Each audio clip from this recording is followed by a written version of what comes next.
if you want a traditional wife, then be a traditional man. You cannot ask for stay-at-home wifey privileges if you don't have stay-at-home wifey money. You want me to clean the kitchen? I'm happy to clean the kitchen if I get to wake up at 10. I get to clean the kitchen, I get to go lounge by the pool, and then you come home at night. Like, sure, no problem. But if I'm waking up at the crack of dawn with you, we're both going to our two very demanding jobs, and then coming home, don't ask me for anything you're not willing to do. Welcome back, welcome back, welcome back. It is a new day. We thank the good Lord it's a new day. Thank God it is a new day. So good to see you again. Thanks for stopping by. It's me again, WJ. I am marriage material, period. However, I cannot find what I deserve. That's the focus of the topic today. And right off the bat, this lady went all in. Did you ever just hear people talk about, oh, she's for the streets, I can't find what I'm looking for, he's for the street, this is just not, it's rough out here on the street. You can't find anything. No more good men, no more good women. This is just terrible. This dating game is creepy. This dating game, blah, blah, blah, blah, blah. Newsflash, it's not going to get any better. The reason the world keeps changing and people are changing with the world. However, our standards don't have to change. And that, my friends, is where I think the problem is. You heard this lady. It's just so transactional for me. And it's just exhausting. Just listen to this lady.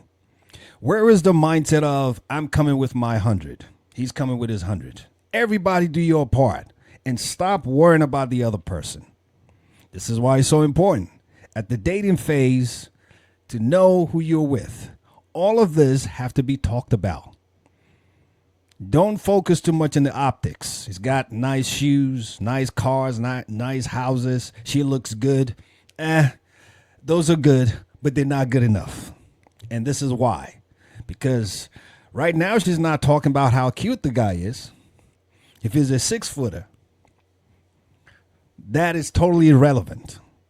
Yes, you are marriage material. Nobody's disputing that. You can say that for yourself. You may think it. Some may not. It doesn't even matter. And you say, period, I am marriage material. And I deserve. Well, but I want you to take a look at this next video and kind of see what's going on. Where we've lost track on some of these things. How we see things today in relation to how things were seen back then. In terms of standards. Take a look at this. Men used to go to war for the women that they loved. Men used to build houses from the ground up with their bare hands for the woman that they loved. Men would go and work in coal mines and steel mills, endangering their life just to bring their whole checks to their wives. Because they loved them. Men used to stand out in front of a woman's house and profess their love by serenading her with flowers and R&B music at the top of their romantic lungs. Because they loved them and they wanted everybody to know, that's my woman and I love her. That's my woman. Oh, here it comes. Oh. And now we are online arguing about who's going to go 50-50 and whether or not we should go Dutch on the first date. Now the ladies are complaining that the men won't spend no money. How would you like me to make your life a living hell? Well, I'm not really ready for a relationship, Lois, but thank you for asking. They won't do nothing for me. I want to point out that it might be because everything that man could possibly work for that's of value, you give it all away online. To me, and I'ma stick on you. If you pick me, then I'ma pick on you. Digo double G and I'm Your booty is the main attraction of all of your photos on your Instagram. Twerking seems to be your only skill set on the TikTok. And you are proud to post your smoking and your drinking and your sexual exploits on the Facebooks and the Snapchats, right? That is sad. I don't give a Not fuck good. about all of that. What are have left to pay for? What do they have left to work for? And regardless if y'all want to admit the truth or not, men are territorial. Men like to possess things. That's just how they made. They Don't miss. are made to go out, hunt, gather, and conquer. Y'all like it when they making all the money, right? But they want to be able to say, that's my woman, that's my family, that's my home. The more we tell these men that we don't want you, we don't need you, and I can do what I want to do, my body, my choice, the less they feel like they need to be responsible for you. That might be why we're not getting what we want. Well, not us, but them. Chivalry is dead, and women killed it. She nailed it. No lies told.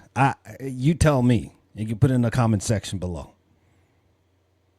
This whole mindset of 50-50, you got to do this before I do this, so transactional, so exhausting.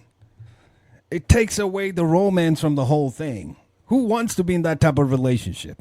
And you wonder why we're not having relationships. Or when we do have them, they're not lasting at all.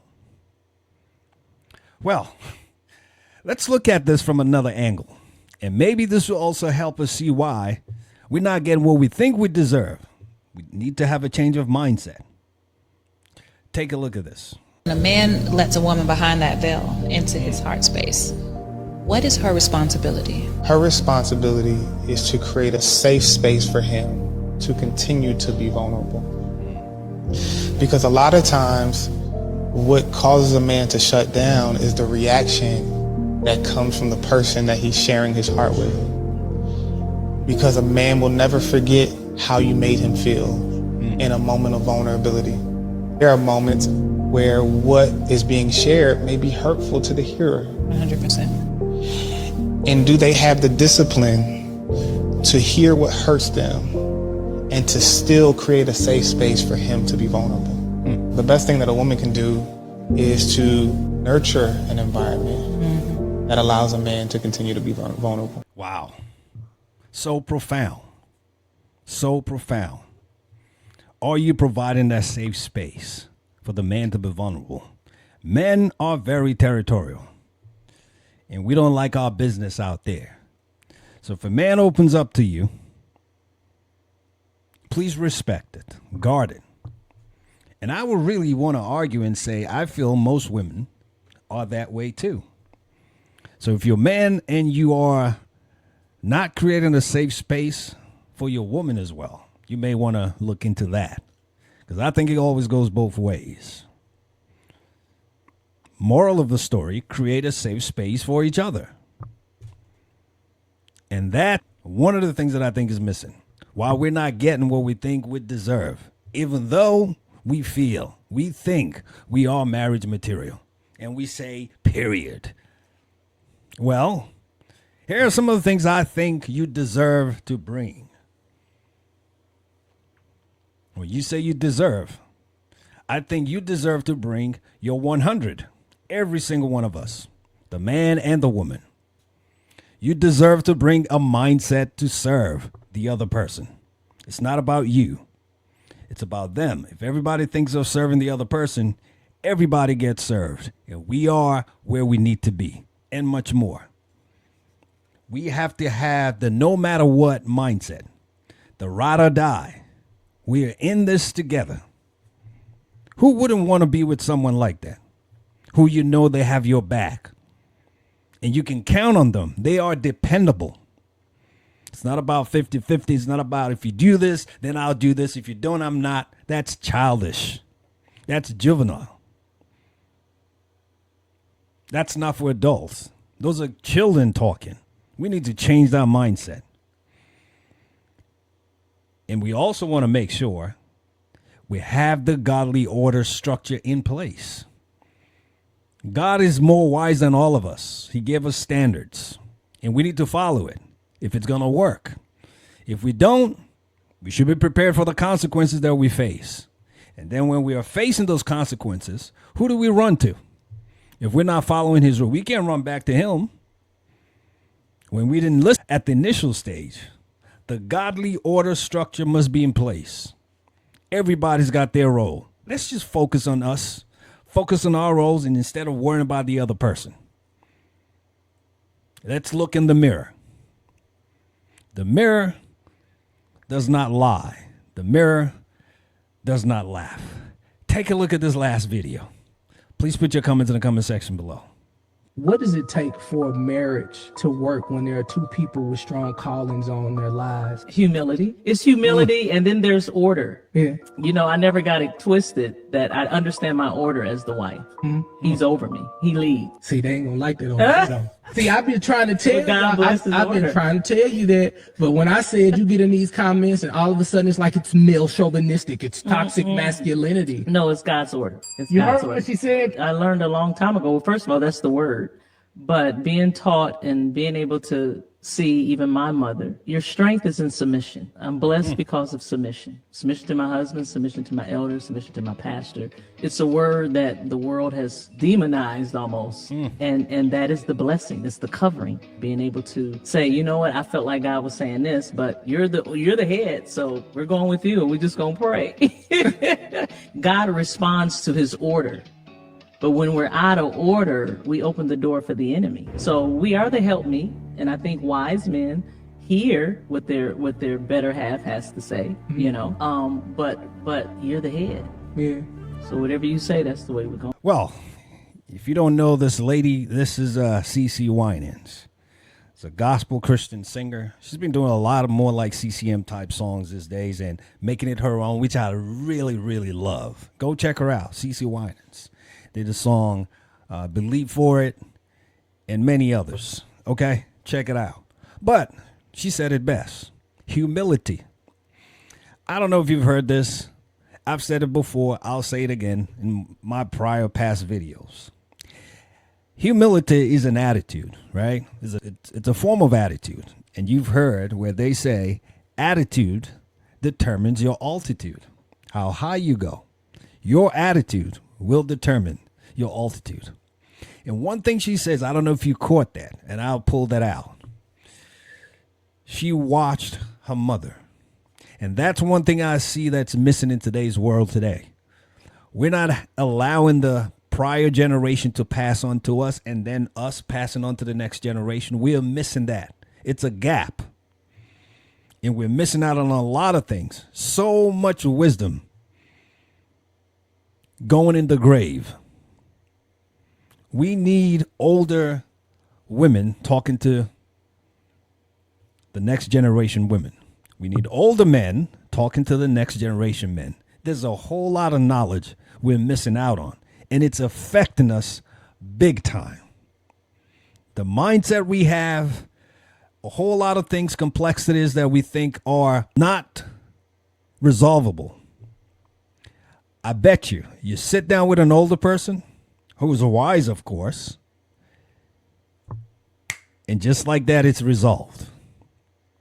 They've been there, done that. Nothing new under the sun. Everything we could possibly be going through, seen it before. They have seen it before. Let's take advantage of the older people. I always believe in that. They've got a wealth of knowledge that we need to utilize in our day to day, and it will help us out a lot. And we can pass that on to the next generation so we can fix this thing. I am marriage material, period. But yet you still can't find what you think you deserve. Let's have a change of mindset. What is the godly order and structure? I want to be a wife. I want to be a husband. How do I do that better? Look for other wives. Look for other husbands who are doing it right. And take notes. Please put your comments in the comment section below. And I'll be coming back again with more pieces. You know how we like to wrap it up. We never like to leave without reminding ourselves that we always remember that we've got one life with many seasons. So let's make the best of it. Please like, comment, share, and subscribe. God bless you. And I'll see you soon. You take care now. Bye for now.